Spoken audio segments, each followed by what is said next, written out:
Bonjour à toutes et à tous. Donc, je m'appelle Paola Clérino. J'ai terminé une thèse en agronomie qui était donc financée par la chaire agriculture urbaine d'AgroParisTech, dirigée par Jean-Marc Ménard de l'INRAE et Agnès Farglelièvre d'AgroParisTech. Et donc cette thèse s'intitulait « Conception participative d'un outil d'évaluation de la durabilité des projets d'agriculture intra-urbaine et professionnelle ». Très long titre. Et je vais vous en dire un peu plus donc, sur son contenu. Donc, j'étais partie du constat qu'aujourd'hui, pour les projets d'agriculture intra-urbaine et professionnelle, on faisait face à plusieurs diversités. Une diversité de projets à travers les différentes fonctions, que ce soit des fonctions pédagogiques, environnementales, productives, économiques.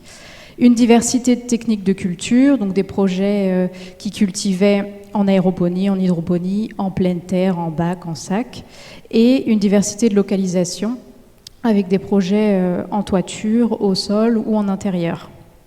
On avait aussi une diversité d'acteurs. Moi, je me suis intéressée d'un côté aux bailleurs, donc qui pouvaient être des bailleurs aussi bien publics que privés, des porteurs de projets associatifs, des bureaux d'études, et des experts, qui pouvaient être là aussi des bureaux d'études spécialisés, des acteurs de la recherche, etc. Et donc tous ces acteurs avaient besoin de pouvoir évaluer la durabilité de leurs projets, mais ne disposaient pas d'outils adéquats pour le faire. Ça, j'ai pu le constater en faisant une revue de littérature sur les différentes méthodes d'évaluation de la durabilité qui étaient disponibles pour évaluer des projets agricoles. Et je me suis rendu compte donc, que ces outils disponibles, souvent, n'étaient pas adaptés du fait de leur périmètre d'application. Donc il y a des évaluations qui sont faites à l'échelle de la parcelle, par exemple, d'autres qui vont être faites à des échelles plus larges, l'échelle du territoire. Et là, moi, je m'intéressais vraiment à une évaluation à l'échelle des projets. Il y avait aussi des outils qui n'étaient pas adaptés du fait du stade de projet. Donc là, j'avais envie de pouvoir suivre un projet mis en œuvre, mais aussi de pouvoir évaluer un projet en ex-ante, donc des propositions de projets qui n'existent pas encore. Ensuite, les outils existants intégraient parfois des visions de la durabilité qui n'étaient pas pertinentes par rapport à la demande des acteurs. Parfois, des outils de type, par exemple, analyse de cycle de vie se focalisent sur la durabilité environnementale, mais ne regardent pas les aspects sociaux et économiques. Or là, on voulait s'intéresser aux trois différentes thématiques de la durabilité. Enfin, donc tous ces outils pouvaient parfois proposer des indicateurs qui étaient pertinents pour une agriculture rurale, mais pas en agriculture urbaine, voire ne pas intégrer d'indicateurs qui étaient très pertinents en milieu intra-urbain, par exemple tout ce qui est lié à une culture en toiture ou en indoor.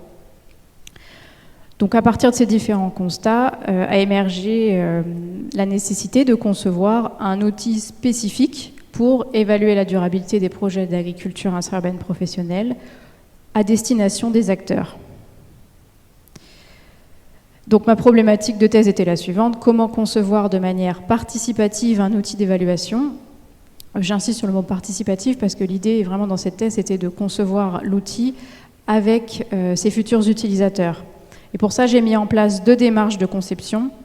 Une première en me basant sur une méthode de conception existante, donc qui était déjà publiée pour concevoir des outils d'évaluation de la durabilité en agriculture. Et une deuxième démarche où là, j'ai pris comme point de départ les pratiques d'évaluation des acteurs. Donc je suis allée voir comment est-ce que les bailleurs, les porteurs de projets, les experts en agriculture urbaine évaluent aujourd'hui la durabilité de leurs projets. Parce que même s'il n'existe pas de méthode officielle, ils évaluent bien leurs projets. Donc ça m'a permis de mettre en lumière la manière dont ils évaluent leurs projets, les critères et les indicateurs qu'ils utilisent. Et on s'est basé là-dessus avec eux, à travers différents groupes de travail, pour imaginer les caractéristiques d'un outil pour évaluer la durabilité de leur projet qui serait vraiment centré sur leurs usages et leur manière de travailler. Dans la fin de la thèse, ensuite, je compare ces deux démarches de conception et les outils obtenus pour mettre en avant les contraintes, les avantages de chacune et leurs conditions d'applicabilité. Voilà, donc très très rapidement, le premier outil que j'ai obtenu, donc c'est un outil qui a été pensé pour un usage unique qui est le suivi des projets, à utiliser par les porteurs de projets. C'est un outil vraiment clé en main qui est assez facile à utiliser, sous forme de tableur Excel. On rentre les données d'un projet, ça cumule les résultats par indicateur en critères. Et voilà, ensuite, on obtient des résultats sur une jauge allant du rouge, ce qui est jugé peu durable, au vert foncé, ce qui est jugé très durable. Cet outil, il est très peu flexible, dans le sens où tout est cadré, et on ne peut pas ajouter de nouveaux critères ou d'indicateurs. La seule chose qu'on peut faire, c'est rentrer les données du projet. Deuxième outil, qui est là pour l'instant sous forme de prototype, c'est un outil qui permet des usages variés, donc pas seulement le suivi du projet, mais aussi une évaluation en ex-ante des propositions de projet. Ça permet aussi de pouvoir comparer des propositions de projet entre elles, de justifier le choix d'un projet, etc. C'est un outil qui peut être mobilisé en individuel ou en collectif, aussi bien par les porteurs de projets que les bailleurs ou les experts.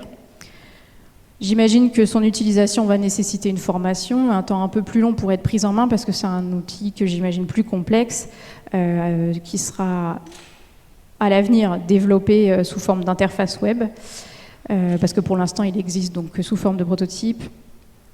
Pour l'utiliser, on peut sélectionner des critères et des indicateurs dans une base de données qui est mise à disposition, mais on peut aussi créer ses propres critères et indicateurs, et l'outil accompagne les utilisateurs pour créer ces critères et indicateurs.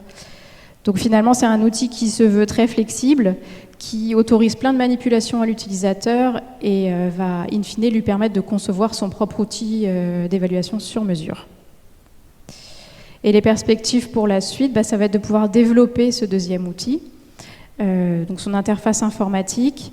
Pourquoi pas transposer des résultats de cette thèse dans d'autres contextes. Donc moi, je m'intéressais à l'agriculture intra-urbaine professionnelle, mais peut-être que pour des projets d'agriculture urbaine non professionnelle, ça pourrait être intéressant de voir si on peut transposer les outils, d'autres formes d'AU.